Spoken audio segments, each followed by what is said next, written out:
Hi everyone, and welcome to The Author's Journey, bringing you stories of authors and their journeys with the written word here in our community.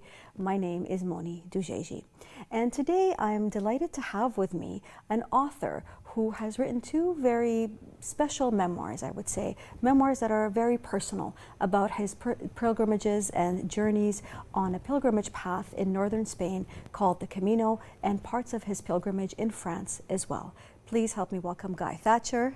Hi, Guy. Thank you, Moni. Hi, how are you? It's good to have you here. It's a delight to be here.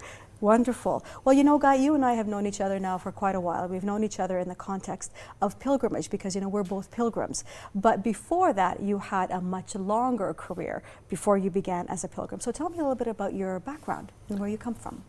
Well, my professional background was I started out in the military. I did a career in the military of about 25 years. Okay. Were you in Navy, Air Force? Where were you? Well, the answer was kind of yes. Okay. I was Air Force very originally, and then I was Army in tanks, Okay. and then I became an Army helicopter pilot.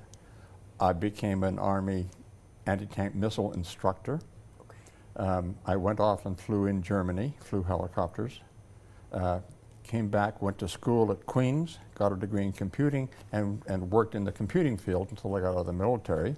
Okay. And then I had a second career as a management consultant here in Ottawa, mostly not in the IT field, but in the facility management field. What's facility management? Facility management is making spaces like this work. Okay.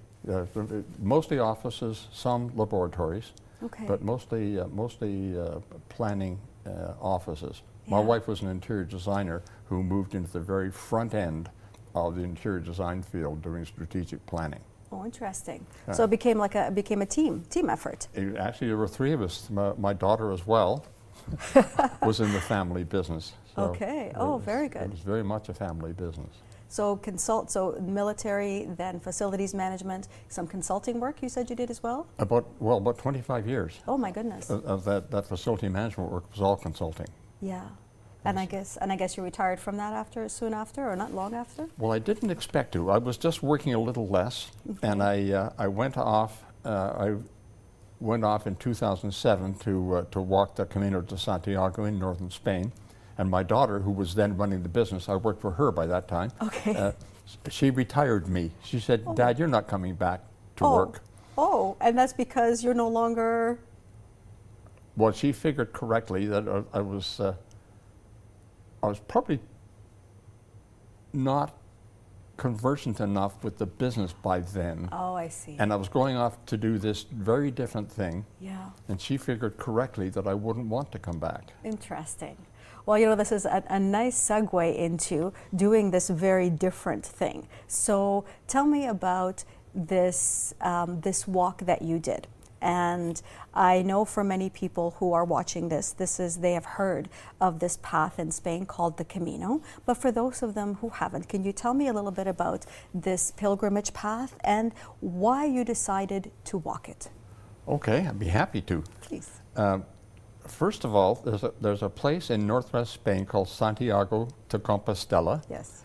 And the story is that the remains of St. James the Elder, one of the disciples, are purported to be buried there. Exactly. In the cathedral. Whether that's true or not, I have absolutely no idea. Neither do I. But a lot of people believe that they are. Yeah. That grave, those remains, became the third most important pilgrimage destination in all of Christendom. That's right. After Jerusalem and Rome. And it became a place where millions and millions of people well over a millennium, about 1,200 years now, Exactly. people have walked this same path to Santiago. And I'd known about the Camino. The Camino is just way in Spanish. I'd known about the Camino for years, but I had absolutely no interest in walking it. And then, probably 5 years before I went, I got this niggly feeling that I probably would like to do it. And over several years, it became almost a compulsion, which I hadn't expected because I'm not that kind of person. but it turns out I was. Anyway, in 2007, I had trained for almost a year. Okay. And then went off and walked in Spain. It didn't work out the way I had expected at all. Really? Now, you say that you trained for about a year. By that time, I imagine that you said that you were kind of semi-retired by then, so you were a little bit older, correct? In fact, I was 70 when I walked the first time. You were 70? Yes. Wow, okay. Yeah. And how did you find preparing for such a long pilgrimage? Because for those who don't know, it is, if you want to walk the entire Spanish portion of it, it's 800 kilometers. So you're committing at least a month of your life to walking this. And if you want to walk the other routes, which I know you have, the French side of it, that's even more preparation. So how did you find that? The training was actually pretty straightforward. I'd been in the military a long time, and a lot of that had been combat arms. Okay. So I was used to the concept of sort of living hard. I'm not sure that's the right term, but sort of using your endurance. So what I did was I got the gear that I intended to walk in, and I trained walking in that. Mm-hmm. I got a pack, and I loaded it up with more weight than I expected to be carrying. Okay. And I trained with that. So all of my training was done wearing the clothing that I intended to wear and carrying at least as much weight as I intended to carry. Okay. The reason it didn't go as expected was because when I flew out of Ottawa in April of the year that I walked, I gave my backpack to Air Canada, who wrapped it up like a gift package in a big plastic thing, tied it at the top, and marked it for Madrid. And the only part that they got right was the M of Madrid. Oh, no. It didn't go to Madrid, it went to Miami. Miami? Yes. Oh, my God. Yeah. Didn't even make it across the ocean It then. never made it across the ocean, and never made it back to Canada either. Oh. So I arrived. I arrived in Madrid. It wasn't with me. Okay. I took a train up to Pamplona, and they assured me that they'd have my baggage in the morning. It didn't arrive in the morning. So for 5 days, I waited in Pamplona for my Right. gear to arrive, and I realized it wasn't going to arrive. Oh, no. So I re-equipped as well as I could, which was minimal, and I started walking. My goodness. Because, you know, any pilgrim who has done this walk, or anyone who is training to do for this walk, you know that what's in your backpack is your life. Because this is, you know, it's not just your clothing. You have your sleeping bag in there. You have your toiletries. You have the things that are very personal to you to help make your pilgrimage what it's going to be for you. So to leave your backpack behind, or to not have it delivered, symbolically is like having a part of you that's not there, you know? Yeah. It was funny because that particular thing, that was the business of, yeah, you have to plan, but you also have to be flexible. I learned that. But it was because of that loss that the book got started. Really? Because I spent 5 days in Pamplona with nothing to do. I was in Old Pamplona, so I walked around Old Pamplona. I visited the square where Ernest Hemingway had sat as he was writing his book, The Sun Also Rises, back in the 20s. Yes. The other 20s. Yes. And I was writing back to Carol every day an email of what was happening to me. And it was, I guess I hadn't intended to write anything, but I was telling Carol about what was happening to me and the things I was seeing and what I was thinking about while I was there. And months later, when I got home, I was at a dinner party about a month after I got home. And a guy was sitting next to me. He's a guy, he's been involved with the Canada Theatre for about 40 years. Very knowledgeable about that. And he said to me, he said, I read your emails. And I said, really? You know, okay. He said, well, Carol asked me if I'd like them, and I said, sure. And I expected that they would be, I went there, I saw this, I did that. Right. And he said, they weren't like that at all. They were so elegant. I didn't hear another word the entire evening. Not a word. because I thought if Wow. he thought that those emails that I wrote at the end of each day, Yeah. you know, sort of staggering along, sort of, you know, working on a Spanish keyboard, no Yeah. spell check, really stream of consciousness writing, Yeah. I thought if he thought they were elegant, maybe there is a book.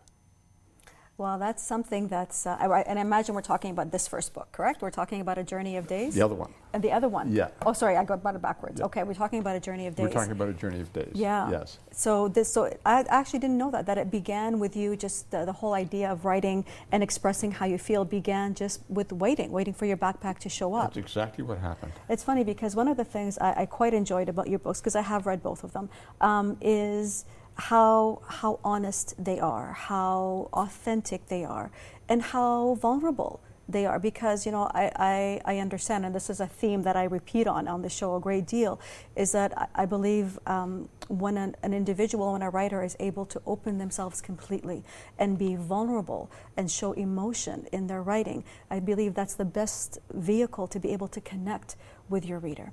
But that takes a great deal of courage, and not everyone is able to express themselves so openly. Now, how did you find that process of being so open in your writing? Actually, it was easy because the first few days I was writing emails to Carol.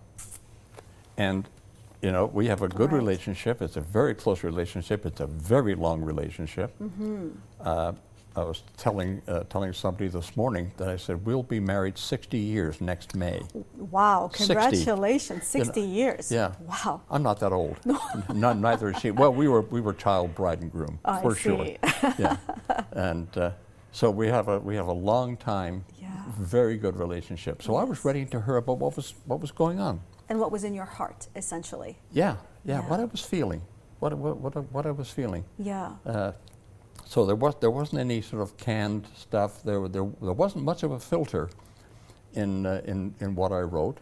And when I came back and months later was working on sort of getting the book organized and ready, I didn't impose any kind of a filter. There were a couple of places where it was suggested to me very nicely by my wife, she's a very good support person, because she tells me the truth about if I write something and she says that doesn't ring true, she would tell me. You know, I think that's very, very important. And I want to continue this thread about the importance of having people who are honest with us, tell us what they really believe. But I have to go to a quick break. Okay. Please stay tuned, everyone, and we will come back and continue our conversation with Guy Thatcher.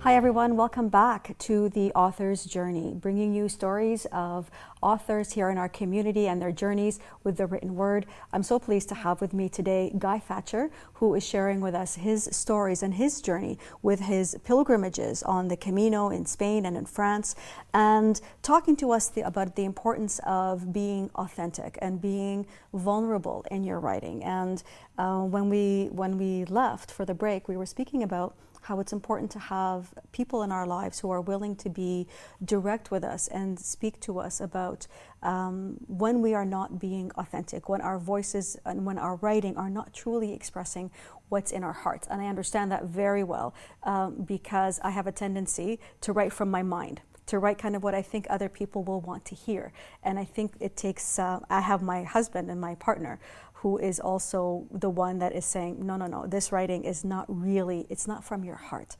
And you can feel it in the words, right? Yes. When it's spoken from the heart. Yeah, well, Carol has always been my best devil's advocate. Yeah. She,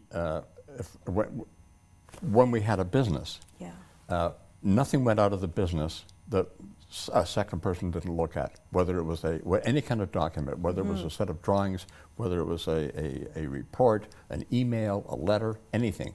Always a second set of eyes. Yeah. And the reason why was to keep it I guess keep it honest. Keep it honest, exactly. Yeah, because this is a memoir, and Yeah. part of the power of a memoir is that you're putting people in your shoes. They're walking, in this case, literally they're walking with you, Yeah. and they're seeing the path, they're seeing the experiences through your lens. And so the clearer that this lens is, obviously, the more that people will resonate and connect with you. Yeah. Yeah. And you know what? Tell me a story. Tell me a story that is one of your favorites, that you think is one of the stories that kind of jumps out and maybe demonstrates some of the power of what we're talking about here, this power of being truthful and speaking from this place of honesty. Okay. I have a lot of them in mind, but there's one actually that I'm going to talk about. It's from the second book, which is this one. The Journey of Days Continues. It's in French blue, by the way. Yes. Because it was across France. Oh, I didn't appreciate that little detail. Yeah, I didn't either until the book designer told me. Oh, she okay. She says, by the way, that's French blue. Interesting. That's the official blue. Right, because you were walking, this was the pilgrimage that you actually walked from France. I walked almost all of it in France. In France, yeah. okay. I walked about 975K, and about 900 of it was in France. That's a lot. One of the places I went to was a gîte. Think of it as a hostel, a gîte d'étape, run by a couple. He was a Swiss guy, had been a businessman, and she was a woman from the local area. And their story was quite amazing. He had been a very successful businessman in a number of areas in Switzerland, and they had a family tragedy. His father had killed himself. And he didn't know what to do, so he decided to walk the chemin, which is the way in French. Exactly. And he walked from where he lived in Switzerland, and he walked all the way to Santiago. On the way there, he went through this little village in France, and he stopped at an empty building, and he thought to himself, this would make a wonderful gîte. It was in the outskirts of a little village. He stopped there and then went on. And when he got back home, his mother said, what are you going to do with the rest of your life? And he said, I don't know. He said, but I would like to do something associated with the Camino. And he said, I found this wonderful place in this village, but he said, I can't afford it. And his mother said, well, when your father died, he left some money, and I think he would like you to have some of that. And she gave him enough money, short 10,000 euros, to buy the place, the gîte, the building that he made into a gîte. Wow. That's him. His partner there was a local woman, and she had admired this building for years, thought it would be a nice building, and after he had started working on the place, a friend of hers said, have you met the Swiss guy? And she said, no, I haven't met the Swiss guy. She said, well, you have to meet him. So they took him out. Anyway, she met the Swiss guy, and they connected, slowly at first, and then more and more. When I went through their gîte overnight, they had been running it for a year. It was a donativo place. Which means? Which means you pay what you want for what you get. Yeah. And they did that deliberately, and you got dinner there, you got accommodation overnight, typically a bed, not a room, just a bed, and breakfast in the morning, and you paid whatever you thought that was worth. And it was quite incredible, the love and the warmth in this place was palpable. Yeah. Palpable. I wrote about them in the book, and in the book I wrote about both their stories about how they met. Yeah. And I said, and by the way, they both authorized me Yes. to write this down. So why does this story in particular stand out for you? Because I've read this, and there are so many amazing people that you've met, people that touch your life specifically. What is it about this couple? What is it about the experience in that gîte that really stood out for you and that touched you in a way that was different from the rest? Because the welcome was absolutely genuine. I walked in after a long day walking. It was a long, hot, muggy day, and I walked in, and she said, would you like to have a bowl of warm salt water for your feet? Wow. Yes. Yes, I would. Yeah. And it was wonderful. And then we were talking, and I had a copy of my first book with me. And I gave them the copy of the first book, and they went through and they were reading the lessons learned at the end. And they said, yes, it's just like this. That's exactly it. And they asked me if they could take the lessons learned from that book and blow them up, translate them, and put them around their gîte. Wow. And I said, of course you can. Of course you can. So we made a powerful connection. I told them at the time, I said, it's not often that I fall in love with two people at the same time, but I really did. Yeah. It was so moving, so moving. That heart connection Yes. that you make with people. Yeah. And that I know that happens in many places, and people say that it's even more powerful when you're on pilgrimage. And there's maybe a little bit of truth to that, but perhaps it's because we're also walking with a little bit more openness ourselves, as pilgrims. And I believe that that idea of being open in the world is not just for the Camino. It's not just there. Right. It's not just there. It's everywhere. It's bringing it here, and it's being open with the world here. Yeah. In our everyday. Yeah. That's great. Yeah. And it's wonderful that they took those words, because there are many words of wisdom. Okay, at the end of the book, words of wisdom that apply not just for how you are as a pilgrim on the Camino or anywhere else, but as a pilgrim in life. Yeah. Yeah. It's funny because I think you're also working on another project, if I recall, where you're compiling stories of people who come back from the Camino and who suffer from this syndrome that seems to afflict many people who come back from such a powerful experience, called the post-Camino blues. Yeah. Yeah. Are you still working on that? I am. It's been 5 years now. I'm working on a book. It's been a struggle. Yeah. I've got the content, but I don't have the form. Is the problem with it? But it's true, because when I came back, I was changed, and a lot of people, when they come back, are changed. I think that's why I told you the story about Vincent and Sylvie, because when he came back from his walk, he was totally changed, and it changed his life. And he's kind of a stand-in for all of the people who walk the Camino, and almost all of whom lives are changed. 90% of the people who walk the Camino want to do it again. 50% of them do. Right. Many of those do it again and again and again. They go back and they work as helpers in the hostels. That's right. And they do it voluntarily, free. And it's like being a worker in a little hotel. It's hard work. Yeah. And it's not very dramatic, and it's not very enlightening, but it's rewarding. Yeah. And so people do that. And the Camino effect is in fact what I've been studying and trying to get a book organized around for the last 5 years. Yeah, because I imagine that it's very intense, because you're having to take a lot of research. It's essentially a research book now. You've got a lot of research, a lot of stories that you have to filter through, and now you have to try and create a structure around that makes sense. You've got to make the story arc. Exactly. And that's been the hard part. Yeah. And I'm still struggling with that. Yeah. Well, I have no doubt that this is something that you'll figure out, because I do believe that there is a story in there to be told. And given how you've written your other books and how honest they are, I have no doubt that the arc of the story will come together for you.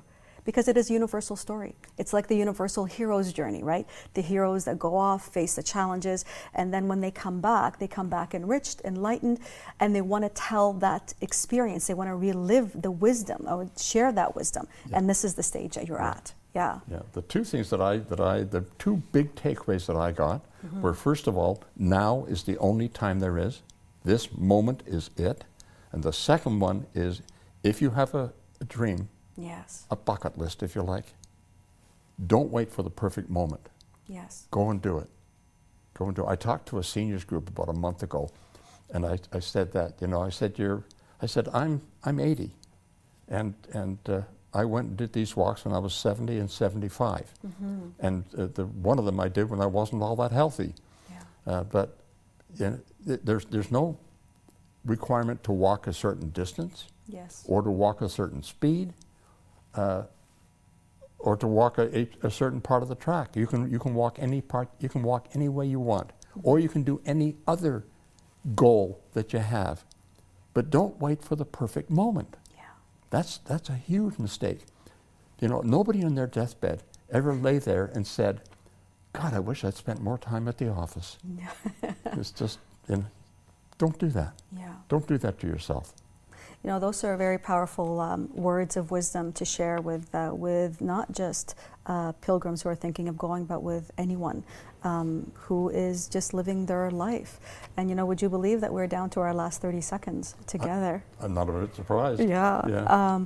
Are there any final thoughts that you want to leave in these 30 seconds? I mean, you left us with some very powerful words of wisdom there. I think one of the things, actually, I saw a program yesterday. It was a guy talking about a 75-year study they've been doing about people and happiness. And it turns out, over 75 years, the one thing that is an indicator for both happiness and long health is good, solid relationships. Excellent. More important than anything else. Thank you so much for sharing your wisdom with us, Guy. Thank you. I know you'll influence a lot of people. Thank you so much to all of you for tuning in, and we'll catch you on the next episode of The Author's Journey. Bye for now.